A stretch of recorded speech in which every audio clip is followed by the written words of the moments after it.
देखिए, पहली बार आपको वोट देने का मौका मिला है। आप अपना जनप्रतिनिधि अब जो चुनेंगे, ये पहली बार चुनेंगे। सरकार ने जो व्यवस्था बना करके दिया है, उस व्यवस्था के तहत नगर निगम सीतामढ़ी के विकास का रफ्तार आपको तय करना है। सीतामढ़ी नगर निगम का विकास कैसा होगा, कौन करेगा, कितना करेगा, ये आपको तय करना है। तो 28 तारीख को सोच समझ करके आप लोग वोटिंग करेंगे।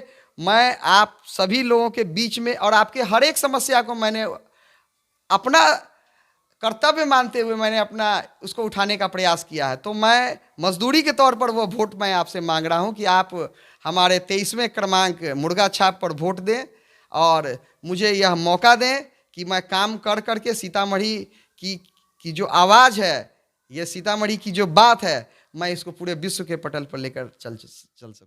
नमस्कार, आप देखना शुरू कर चुके हैं सीतामढ़ी की आवाज़। मैं हूं आपके साथ आर.एस. कुमार।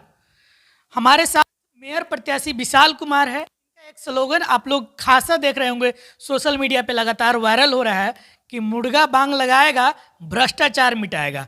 आज सीतामढ़ी की आवाज़ के कार्यालय में हैं, ये सीतामढ़ी की बात करने के लिए हमारे साथ जुड़े हैं। सबसे पहले स्वागत है।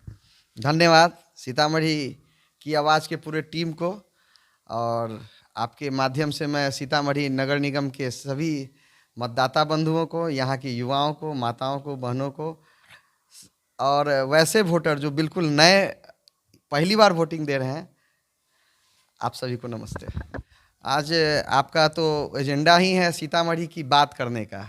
तो जो सीतामढ़ी की बात करते हैं, तो जब भी सीतामढ़ी में माता जानकी का यह जन्मस्थली जो पूरे विश्व के पटल पर जो स्थान होना चाहिए, वो हम लोगों को नहीं मिल सका।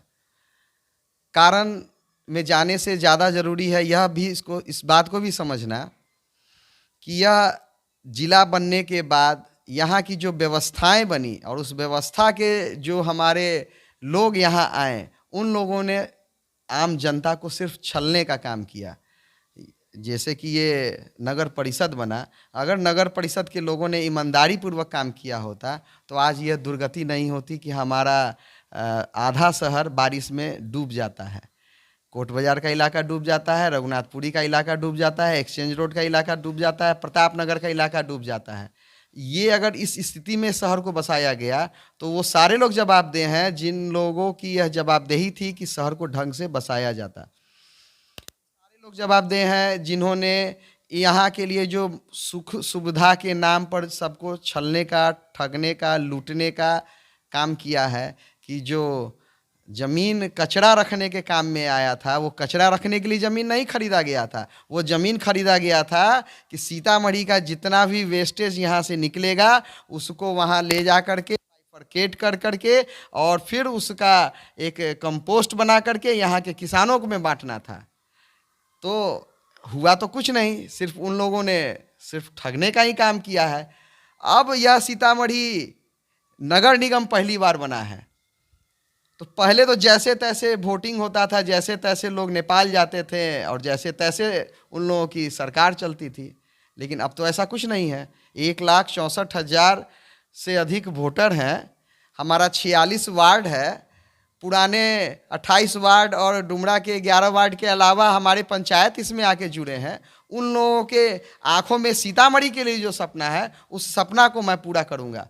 हमारे भारतीय जनता पार्टी के प्रथम विधायक स्वर्गीय हरिशंकर प्रसाद जी, आप ध्यान दीजिए, उनके समय में जो सड़कें बना करती थी, आज भी वो सड़कें हैं यहाँ।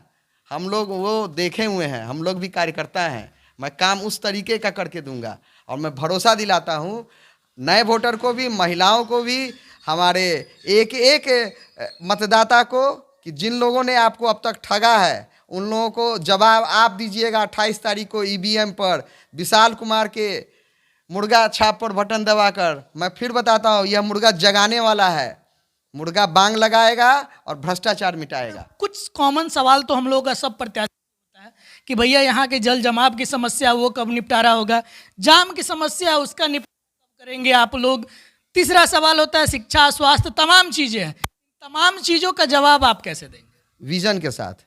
विजन जल जमाव पे, जल जमाव पर जब मैं चर्चा करता हूँ तो जब एक हम अपने जनसंपर्क में भी जाते हैं तो हम लोगों से चर्चा करते हैं कि हम एक मकान बनाते हैं तो उसका एक वाटर लेवल नक्शा बनाते हैं कि हमारा ये उत्तर कोना, दक्षिण कोना, पूरब कोना, पश्चिम कोना, कौन ऊपर है कौन नीचे है। तो ये जब 28 वार्ड बना हमारा जब परिषद, तो उसका वाटर लेवल नक्शा इन्होंने कभी बनाया ही नहीं। आज यह हमारा नगर निगम बना है तो मैं वाटर लेवल नक्शा बनाऊंगा। उस वाटर लेवल नक्शा के आधार पर हम तय करेंगे कि अमुक नाली को हम किस नाली के साथ जोड़ सकते हैं। जिस नाली का पानी आज तक किसी दूसरे नाली में गया ही नहीं, वो नाली बन कैसे गया? यही तो कारण है कि वो नाली का पानी सड़क पर आता है। नाली होता है 2 फीट ऊंचा, सड़क होता है 2 फीट नीचे, तो कैसे होगा? हमारे माताओं बहनों को कितना शर्मिंदगी उठाना पड़ता है जब वहाँ पे जल जमाव के कारण, और जब उनको मार्केट जाना पड़ता है, उनको किसी एकदम जरूरी का किसी काम से जाना पड़ता है, तो वो शर्मिंदगी उठाने का दिन अब बीत रहा है। मैं फिर से बता रहा हूँ कि यह जल जमाव का यह मेरा विज़न है कि वाटर लेवल नक्शा के आधार पर, एक मेन ड्रेनेज के आधार पर, और अब सरकार ने भी पास किया है कुल मिलाकर के जो पानी का कुछ जगहों पे, जैसे रघुनाथपुरी भी मैंने चर्चा किया, या हम कोट बाजार की चर्चा करते हैं, या प्रताप नगर की चर्चा करते हैं, वहाँ के पानियों को इकट्ठा करके उसका वाटर ट्रीटमेंट करके और फिर उसको प्रॉपर वे में जो भी उसका आगे का निकासी का प्लानिंग है उस आधार पर वो जल जमाव एक सवाल तो जरूर है। उसके बाद जाम पर आते हैं। जाम की समस्या में फिर से मैं कहता हूँ, नाली जब बन जाएगा, नो वेंडिंग जोन से वेंडर्स हट करके वेंडिंग जोन में चले जाएंगे। मेरा रिंग रोड प्रथम जो आज तक नहीं बन पाया वह बन जाएगा। मेरा रिंग रोड द्वितीय, देखिए सीतामढ़ी का विजन 10 साल आगे की ओर लेकर के चलना पड़ेगा कि 10 साल आगे का सोचेंगे। बड़ी जनसंख्या बढ़ गई है तो गाड़ियों का आवागमन बढ़ गया है, तो गाड़ियों की संख्या बढ़ गई है, तो 10 साल के बाद जो हमको काम करना है उसकी प्लानिंग अगले 1 साल 2 साल में होनी चाहिए कि एक नया रिंग रोड होना चाहिए। उस तरह से अगर आप विजन क्लियर करके रखेंगे तो हम जनता को भी बता पाएंगे कि हाँ, आपको यह सिविक सेंस करके हुए ये अमुक काम को आगे करना है, और आप ईमानदारी पूर्वक अपने कर्मचारियों के साथ जाकर के उस काम को निपटा सकते हैं। अच्छा, शिक्षा और स्वास्थ्य की बात है। सदर अस्पताल की हालत किसी से छुपा हुआ नहीं है, केवल और केवल रेफर का खेल चलता है, लेकिन तमाम लोग इस पे चुप्पी साधे बैठते हैं। अधिकारी भी वैसे ही चुप्पी साध लेते हैं। इन तमाम चीज़ों को आप लोग कैसे ठीक करेंगे? ये हमारे एक कार्यकर्ता का आज पैर में चोट लगा था। मैं आज सदर अस्पताल में था, मैंने वहाँ की व्यवस्था देखी है। जो प्रश्न आप बोल रहे हैं, निश्चित तौर पर हम आपके उस प्रश्न के साथ हैं। जो व्यवस्था यहाँ के जनसंख्या के अनुरूप होनी चाहिए वो व्यवस्था यहाँ नहीं है। इससे भी कम जनसंख्या के जगहों पर आप जाकर के देखिएगा तो इससे अच्छी अच्छी सुविधाएं हैं। चाहे ये तो बहुत जिसको कहते हैं कि सुपर स्पेशलिटी जो है वो सिर्फ और सिर्फ हमारे यहाँ ये बड़े बड़े डॉक्टर लोगों ने उसको बना करके रखा है, जबकि सदर अस्पताल में जहाँ आम आदमी का जाना होता है वहाँ इस तरह की कोई व्यवस्था नहीं है। एक शौचालय बना था, वो लगने के 2 दिन में ही खत्म हो गया था। आप ध्यान दीजिएगा। तो इन लोग का जो भी बना, पैसा निकलने के बाद वो सारा का सारा योजना 2 से 3 दिन में ध्वस्त हो गया। सड़क बना 1 साल में खत्म हो गया। मतलब कि ऐसा कोई योजना नहीं है जो इन लोग का टिकाऊ रहा हो। सिर्फ टिकाऊ रहा तो इन लोग का भ्रष्टाचार टिकाऊ रहा, और उसी को तोड़ना है। जब भी हमारे कार्यालय में कोई जनप्रतिनिधि आते हैं तो उनको हम अपना पीछे का बैकग्राउंड दिखाते हैं और उनसे सवाल पूछते हैं कि ये पर्यटन स्थली जो हम लोग दिखाते हैं लोगों को, ये कब आएगा, विश्व स्तर पे कब लाएंगे? मैं पुनौरा धाम से जुड़ा हुआ हूँ, मैं जानकी मंदिर से जुड़ा हुआ हूँ, मैं हलेश्वर स्थान से भी जुड़ा हुआ हूँ। इन तीनों की संस्थाओं में कुछ न कुछ मेरा योगदान रहता है। जानकी मंदिर में श्री जानकी जन्मोत्सव आयोजन समिति के माध्यम से मैं उसका संस्थापक सदस्य रहा, वहाँ संस्थापक कोषाध्यक्ष रहा। मैं हलेश्वर स्थान में भी जो बाबा को हम लोगों ने चांदी का पूरा अर्घा और सब कुछ अर्पण किया था, मैं उसका भी कोष देखा था। मैं पुनौरा के भी विभिन्न कार्यक्रमों में मेरा सहयोग रहता है। माता जानकी का जो जन्मस्थली है, निश्चित तौर पर सिर्फ बातों में ही और राजनीति का ही वह दौर चलता रहा। जो स्थान मिलना चाहिए वह स्थान नहीं मिला। मेरा अपना निजी तौर पे मानना है कि एक स्थल के बिल्कुल, अब तो इसको कहेंगे कि उसका उद्धार होना चाहिए। इसके लिए एक सरकार को बड़े पैमाने पर एक न्यास बोर्ड की स्थापना करनी चाहिए, श्राइन बोर्ड की स्थापना करनी चाहिए। जैसा कि वैष्णो देवी में श्राइन बोर्ड है, 4 मंदिर है वहाँ, बाणगंगा, और अर्धकुमारी माता का भवन और भैरव स्थान। उसी तरीके से यहाँ भी 4 मंदिरें हैं, पुनौरा धाम, जानकी मंदिर, हलेश्वर स्थान और पंथ पाकड़। इस चारों का अगर आप एक न्यास बनाते हैं, अगर इस न्यास के माध्यम से आप इसको सीता तीर्थ क्षेत्र के नाम से घोषित करते हुए अगर न्यास बनाते हैं, तो एक बड़ी संभावना है कि आप पूरे विश्व के लोगों को माता जानकी के स्थली में लाने का, उनको यहाँ का दर्शन कराने का, उनको यहाँ ठहराने का, उनके यहाँ के सांस्कृतिक चीज़ों को दिखाने का, यहाँ माता जानकी से जुड़े हुए तमाम ऐसे चीज़ों को दिखाने का व्यवस्था किया जा सकता है, जो कि अभी शून्य है ही नहीं है। यहाँ एक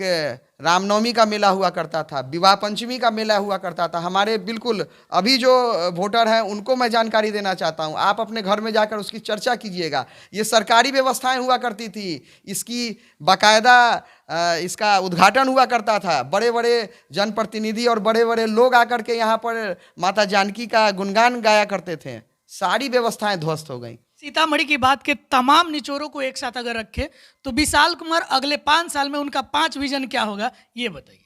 भ्रष्टाचार से मुक्ति, आपका जल जमाव जो बुनियादी सुविधा है, जल जमाव हुआ या फिर जाम का समस्या हुआ, सड़क, रेल और पर्यटन से संबंधित जो मूलभूत सुविधाएं हैं। चौथा जो विजन है कि स्थिति में मेरा अपना मानना है कि ठीक है, सीतामढ़ी इस नगर निगम क्षेत्र में जो भी शिक्षा का क्षेत्र है इसको और व्यापक बनाया जा सकता है। जब तक हम पढ़ेंगे नहीं, जब तक हम शिक्षा का आधार को आगे बढ़ाएंगे नहीं, तब तक ये संभावना नहीं है। और 5वां मैं रोजगार को देखता हूँ। यह सीतामढ़ी निश्चित तौर पर रोजगार के माध्यम से जितना आगे बढ़ना चाहिए था, हम सिर्फ ट्रेडिंग के मामले में खड़े हैं। हम माल बाहर से लाते हैं, यहाँ बेचते हैं, सिर्फ माल बाहर से लाते हैं, यहाँ बेचते हैं। हम कभी भी अपने आप को एक उत्पादक के तौर पर नहीं देखें। तो मेरा वो प्रयास रहेगा कि मैं उसको, जिसको प्रति व्यक्ति आय की बढ़ोतरी कहते हैं, ये 5 मेरा प्रमुख विजन होगा। अंत में विशाल जी, जो हमारे दर्शक है, जो नगर निगम क्षेत्र के जनता है, जो वोटर है, उनके लिए आपका क्या संदेश? देखिए, पहली बार आपको वोट देने का मौका मिला है। आप अपना जनप्रतिनिधि अब जो चुनेंगे, ये पहली बार चुनेंगे। सरकार ने जो व्यवस्था बना करके दिया है, उस व्यवस्था के तहत नगर निगम सीतामढ़ी के विकास का रफ्तार आपको तय करना है। सीतामढ़ी नगर निगम का विकास कैसा होगा, कौन करेगा, कितना करेगा, ये आपको तय करना है। तो 28 तारीख को सोच समझ करके आप लोग वोटिंग करेंगे। मैं आप सभी लोगों के बीच में और आपके हर एक समस्या को मैंने अपना कर्तव्य मानते हुए मैंने अपना उसको उठाने का प्रयास किया है। तो मैं मजदूरी के तौर पर वो वोट मैं आपसे मांग रहा हूं कि आप हमारे 23वें क्रमांक मुर्गा छाप पर वोट दें और मुझे यह मौका दें कि मैं काम कर करके सीतामढ़ी की जो आवाज़ है, ये सीतामढ़ी की जो बात है, मैं इसको पूरे विश्व के पटल पर लेकर चल सकूं।